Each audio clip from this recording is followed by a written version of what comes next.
On September 29, Xinhua news agency published an interview with Guo Meimei. She shared about her condition after nearly 3 months of stopping video recording.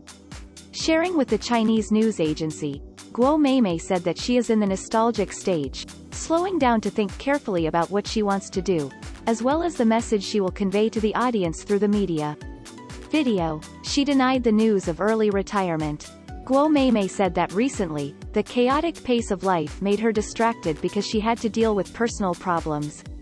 This affects the video-making process, as well as the positive and peaceful spirit she wants to spread to the audience. For the quality of the product not to be reduced, she decided to take a break from July. I affirm that I am not giving up my job of creating content, but am just revitalizing myself and drawing up a specific plan to release films that accurately convey traditional industries. Intangible cultural heritage, she said.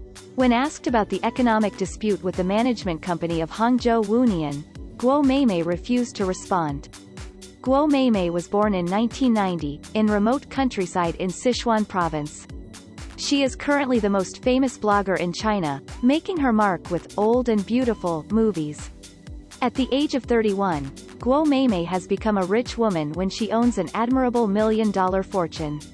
According to statistics, her average annual income falls between $7 to $8 million USD. She is also considered the first hot girl in China, the most influential person on social networks. Each video she posts has more than 10 million views. By trying to spread Chinese culture abroad, Guo Meimei was confirmed by China's central broadcaster CCTV as an ambassador for promoting culture in 2020.